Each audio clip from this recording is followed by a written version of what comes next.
Sé que voy a lamentar esto, pero bueno, ¿qué tienes para mí esta vez internet?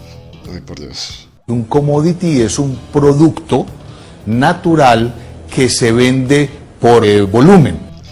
Ahí pues básicamente lo que hay es la descripción de lo que es un commodity. Eso pues digamos que a nivel académico pues sí está bien visto pues uno definir el concepto del cual va a hablar. Pues me parece que esa es una práctica sana en el sentido de que por lo menos evita confusiones y deja más clara la idea. Pero pues más allá de eso pues realmente no aporta nada. Hasta el momento pues no hay un argumento o una idea clara. Simplemente la definición de un concepto. ¿Qué es lo que pasa? Que tradicionalmente, y esto viene desde el convenio de Yalta, cuando los que iban a ganar la Segunda Guerra Mundial se repartieron el mundo, a Colombia le tocó el oficio de entregar materias primas no transformadas. Oh, por Dios. Las cosas que le tocan a uno, sinceramente. A ver, ni en Yalta, ni en Potsdam, ni en Bretton Woods, estoy haciendo énfasis en eso, ni siquiera ahí, mucho menos en la declaración de San Francisco, se sentaron las grandes potencias a definir qué iba a producir cada país. O sea, es que solo pensarlo es bastante, es hasta ridículo, o sea, creer que Churchill, Stalin y Roosevelt se sentaron en medio de esa guerra tan atroz a decir, bueno, este país que se llama Colombia está produciendo café, dejémoslo que siga produciendo cafés. Realmente lo que el señor está tratando de hacer referencia, pues que no lo hace con mucho éxito, es a un concepto que se llama la División Internacional del Trabajo, que no viene de esa época, viene del siglo XIX. Y pues es un concepto que infortunadamente, como muchos otros, ha sido manoseado y prostituido por la izquierda a más no poder. La División Internacional del Trabajo, lo que significaba, lo que simbolizaba era, digamos, este deseo de los diferentes países por insertarse, digamos, económicamente dentro del escenario de comercio internacional que se estaba dando desde mediados del siglo XIX. Para los países latinoamericanos que estaban recién independizados, pues había necesidad de conseguir recursos. Y pues la lógica que imperaba en esos momentos era que cada país tendría que, lo mejor para cada país era como que se especializaran en un producto en particular para poder vender a nivel internacional, que les diera los suficientes ingresos. Ahora, vale la pena aclarar una cosa, y es que nadie le impuso a nadie que era lo que tenía que producir. Y yo creo que, digamos, cualquiera, o sea, el ejemplo más clásico de eso, ni siquiera fueron las grandes economías latinoamericanas como Argentina, Brasil y México. El ejemplo más clásico de eso fue la misma Colombia. O sea, cualquier conocimiento básico de la economía colombiana lo demostraría. En el siglo XIX, primero se trató con el tabaco, no funcionó.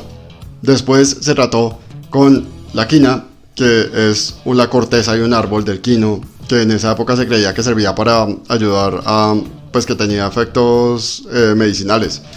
Y esa fue la incursión del país en productos de medicina genérica. No funcionó porque los ingleses, al darse cuenta, digamos, de lo provechoso que era ese negocio, montaron todas unas plantaciones en sus colonias del sudeste asiático de esa vaina y empezaron a vender a un precio muchísimo más bajo.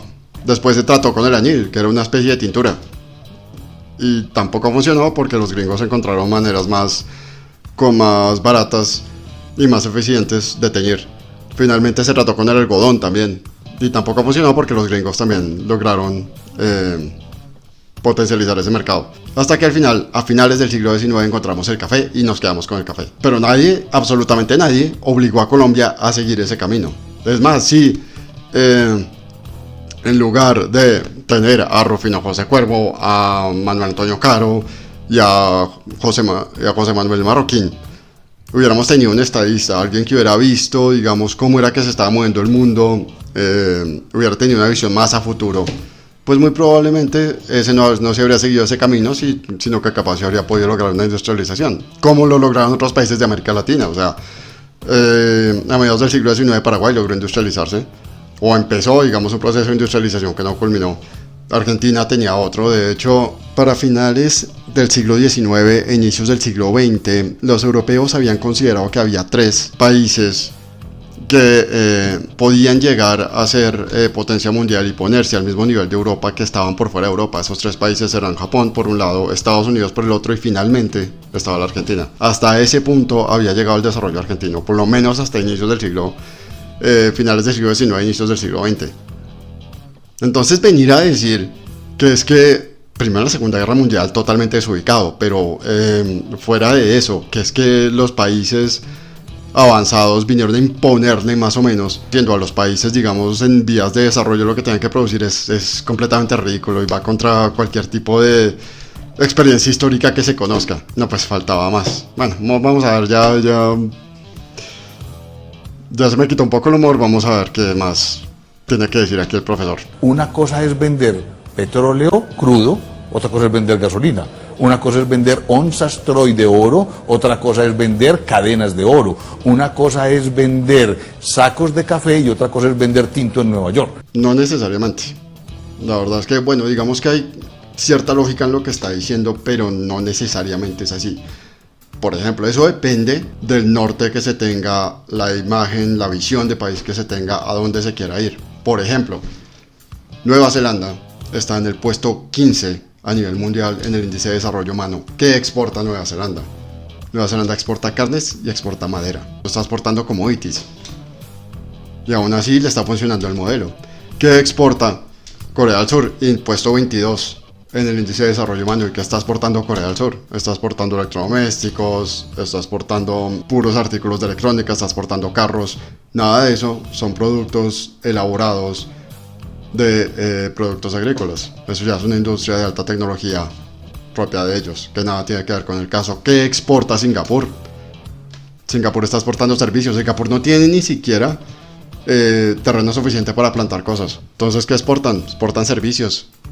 Ese es su principal producto. Así es como se generó, digamos, el modelo de desarrollo que tienen ellos. Son diferentes, digamos, a nivel mundial hay diferentes modelos de estado que se pueden seguir, que no necesariamente tienen que seguir con esta lógica de estamos produciendo café, ahora lo que hay que hacer es montar una empresa para producir café procesado. Puede ser, o sea, no estoy diciendo que no, pero no es la única forma, que es como lo que a mí me preocupa mucho de este discurso que es tan popular. Y hay una razón también que no tiene nada que ver con imposiciones del extranjero, por la cual aún en el día de hoy este tipo de cosas no son una realidad. Hay que considerar también el alcance. Por ejemplo, no se trata solo de tener la empresa.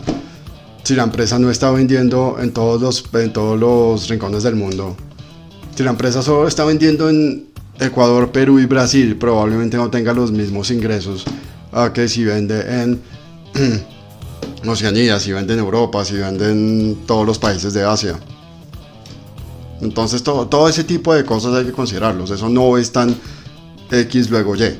Por poner unos ejemplos muy elementales, cuando uno no le agrega valor, no le aporta valor a esa materia que es básica, no participa en los eslabones superiores de las cadenas de producción, que es donde está sobre todo la comercialización, que es donde mejores márgenes se ven. Pues para ser sinceros, el discurso tan simplista de este señor, realmente lo que me hace pensar, en lo que me acuerda, es en las recomendaciones cepalinas de los 30, 40 y 50 del continente, que fueron un desastre, porque intentos de industrialización en este continente hemos tenido una barbaridad. No han funcionado. ¿Por qué no han funcionado? Por mil razones, la mayoría todas internas, gobiernos incapaces, no se ha planificado bien, una combinación de mil factores que generalmente, por lo menos en este continente, han terminado en fracaso.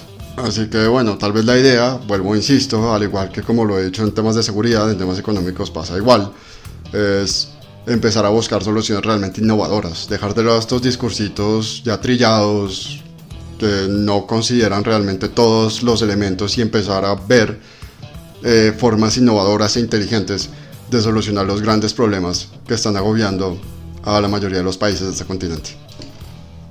Saludos.